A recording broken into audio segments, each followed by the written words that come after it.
जय सीताराम जी की, जय श्री हनुमान जी की। मेरे हर दिन की शुरुआत मेरे प्रभु श्री राम जी के नाम से और मेरी मंजिल प्रभु श्री राम जी के चरणों में। हम रामचरित्र मानस की 30 दिन की यात्रा के दिन 28 में हैं। आज की कथा सिर्फ श्री राम जी और शबरी के मिलन की कथा नहीं है। ये कथा है प्रतीक्षा की, विश्वास की और प्रेम की, जिसमें भक्त को अपने भगवान के आने का पूरा विश्वास था। कभी कभी हमारी जिंदगी में भगवान देर से आते हुए दिखाई देते हैं, लेकिन ये सच नहीं है। भगवान कभी देर नहीं करते, वो अपने भक्त की भक्ति पूरे होने का इंतजार करते हैं। तो आइए शुरू करते हैं आज की पावन कथा। वन में एक छोटी सी कुटिया थी। उस कुटिया में शबरी नाम की एक महिला रहती थी। शबरी के पास ना ही तो बहुत बड़ी दौलत थी, ना ही कोई राजमहल था। बस कुछ था तो प्रभु के आने का अटूट विश्वास। उनके गुरु ने उनसे कहा था, एक दिन प्रभु श्री राम तुम्हारी कुटिया में जरूर आएंगे। बस उस दिन से शबरी का एक ही मकसद था कि प्रभु श्री राम जी की प्रतीक्षा। रोज सुबह शबरी उठती, अपना घर साफ करती, आंगन साफ करती, रास्ते के कांटे हटाती और जंगल जाकर बेर लेकर आती। उसके मन में एक ही भाव चलता था, जाने प्रभु आज आ जाए या कल।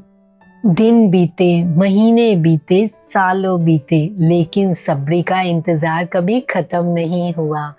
लोग कहने लगे, हो सकता है प्रभु श्री राम जी अब ना आए, लेकिन शबरी का विश्वास कहता, मेरे गुरु जी ने कहा है तो प्रभु जरूर आएंगे। भक्त कहता है, मुझे मेरे प्रभु पर विश्वास है, सब अच्छा होगा। एक दिन प्रभु श्री राम जी और लक्ष्मण जंगल से गुजर रहे थे। तभी वे शबरी की कुटिया के सामने से गुजरे। शबरी ने देखा प्रभु श्री राम जी और उसकी आंखों से आंसू बहने लगे। जिस प्रभु की वो वर्षों से प्रतीक्षा कर रही थी, आज वो प्रभु उसके सामने खड़े थे। वो कुछ बोल नहीं पा रही थी, उसका शरीर कांप रहा था, आंखों से आंसू बह रहे थे। बस होठों पर एक ही नाम था, राम राम और राम। वो दौड़कर प्रभु के चरणों में गिर पड़ी। श्री राम जी ने उसे उठाया। उस समय उसका वर्षों से प्रतीक्षा करने का जीवन सफल हो गया। शबरी ने प्रभु जी के लिए बेर संभाल कर रखे थे। शबरी ने बेर उठाए, एक एक बेर चखती। जो मीठा होता वो प्रभु को खिलाती और जो खट्टा होता वो साइड में रख देती। उसके मन में सिर्फ एक ही चाह थी कि मैं प्रभु को सिर्फ और सिर्फ मीठे बेर दूं। शबरी के मन में कोई दिखावा नहीं था। उसके पास प्रभु को देने के लिए सोने चांदी की वस्तुएं नहीं थी, लेकिन कुछ था तो वो एक सच्चा प्रेम।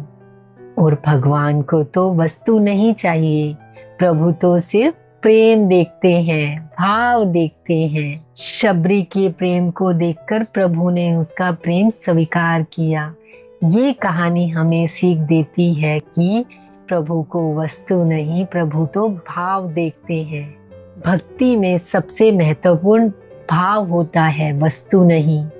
प्रभु श्री राम जी ने शबरी का प्रेम स्वीकार करने के बाद भक्ति का मार्ग दिखाया।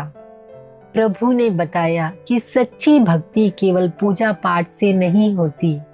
भक्ति का अर्थ है मन, वचन, कर्म से प्रभु के प्रति प्रेम। जब मन में अहंकार कम होने लगे, दूसरों के प्रति प्रेम बढ़ने लगे, जब भगवान पर विश्वास बढ़ने लगे, तब मन में भक्ति जन्म लेती है। शबरी ने अपने पूरे जीवन से यही सिद्ध किया कि उसने भगवान से कभी कुछ नहीं मांगा, बस भगवान का पूरी जिंदगी इंतजार किया और प्रभु उसके पास आए। आज हम भगवान से बहुत कुछ मांगते हैं, धन, दौलत, सफलता, अपनी परेशानियों का समाधान। लेकिन सबरी ने भगवान से कभी कुछ नहीं मांगा।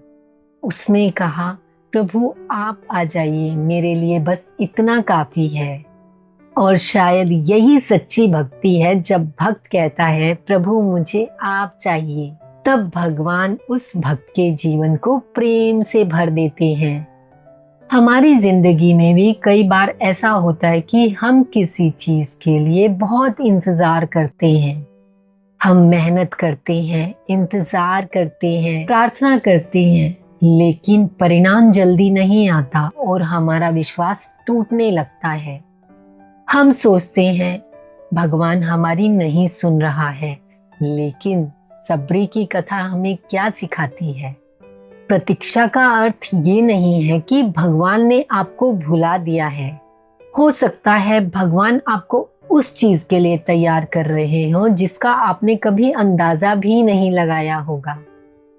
इसलिए आपकी जिंदगी में अगर कोई परेशानी है तो निराश मत होइए। अपने कर्म करते रहिए और विश्वास रखिए और प्रभु का नाम लेते रहिए।